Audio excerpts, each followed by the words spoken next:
Zo Google channel thara kan lo lo ma chewa khonga yin subscribe button le icon bell kha min lo click sak ve ula kan lom hle ang WhatsApp number 9612 608 775 pa biak thereng kan ni e Olha, tun rum chu phone ti bo tama ru ka ru po tama chu wang chuan in phone abo emo an ru kin ti dan tu pe ma tak tak karon ta rang lo na hey zoram kam han ru ter chi a entunan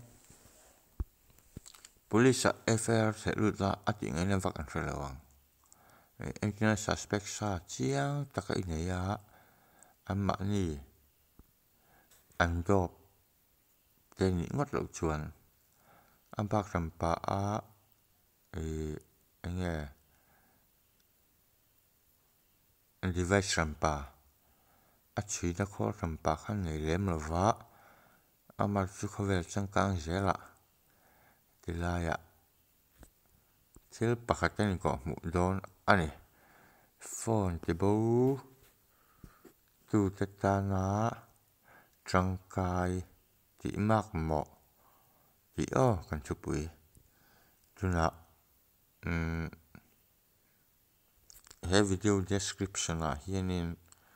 click link ti ka danga I click anga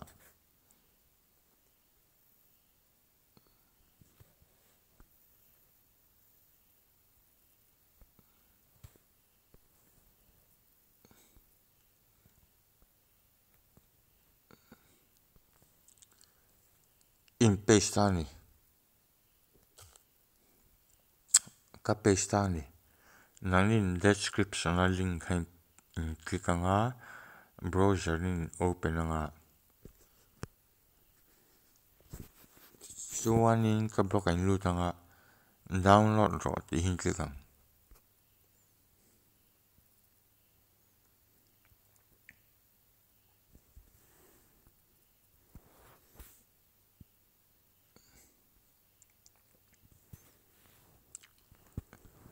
kan set tu chu phone ite bo ta a hemi method I apply ne tu phone yang I mang don ti na ni a tin phone yang I mang ani chuanin phone la sanga Gmail account om zong a kha I remove vekanga phone bo mi Gmail account I ta a kha kan sa mem abo nan ta ni Gmail account la kha khami kha I sign in ang o I phone ha abak Gmail account sign in tur ani lo ani ti kan sa lon dia chun hi kan ning lo nga battery hi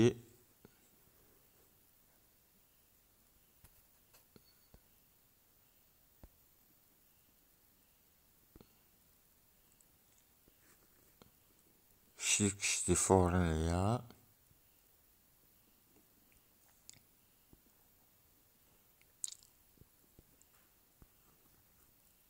hi phone bo wa khani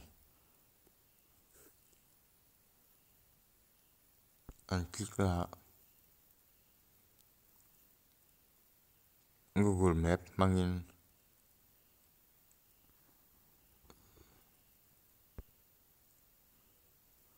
Ian Taylor ani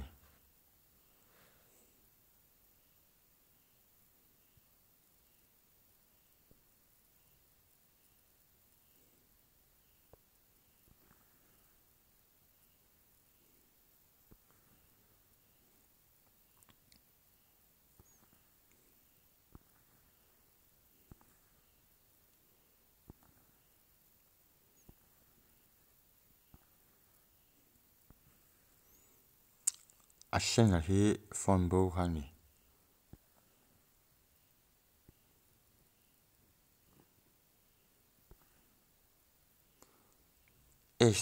SBI ATM pia oma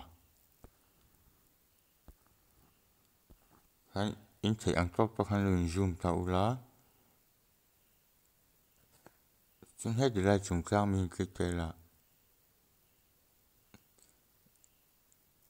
satellite vision पनि ला थे इन सोना नुम ले रे उमे थे kaka allocate na chun tang sela poi mo ka ti jok em ma chu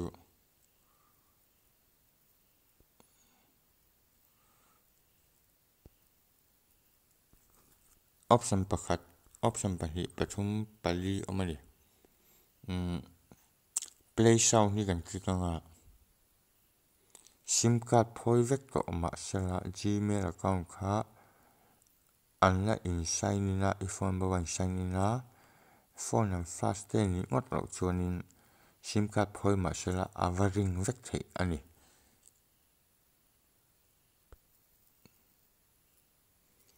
minute ngai ringa volume engam pon down tum ma sela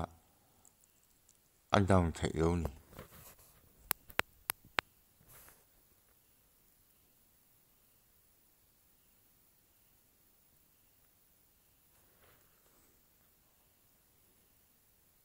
ti chuanin kan fiat le chuan download lan i kha kan fiat kha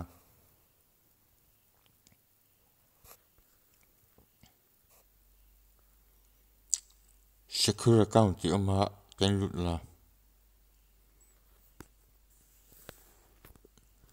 heta hianin phone ke bo tu khanin power button an on la display an activate chia screen a hanin hi alo lang don ani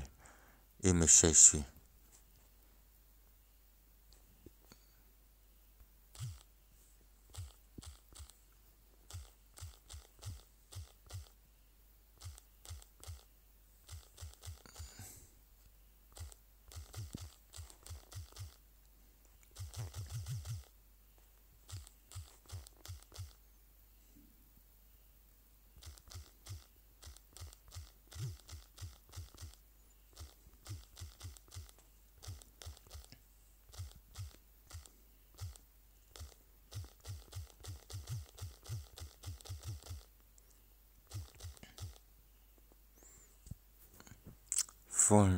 phone ka te bowa khoi ke mi lo picture le ro ni phone number ti danga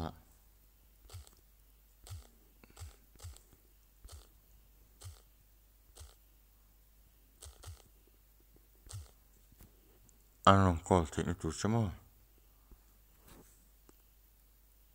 then secure device ikikam secure ta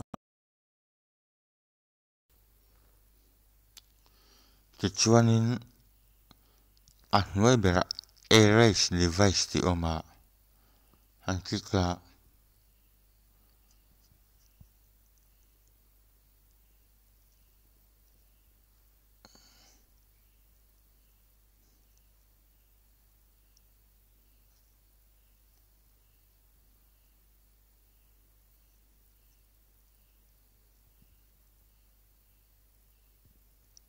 ikik chuanin I phone bo mi data file kan ti ho zong kha a bo vek don ani kaka atangkai ve em ani ti kha kan hrianga I seitong khanin phone khau te ruk sak te heting hian ti vak ngai na a om lova police department lamatang chuan amaro chu smartphone hi smart ani na takin mang turin du sakna ka hlana chu ole zo bel du min le chunin ji comment lama o niang kolome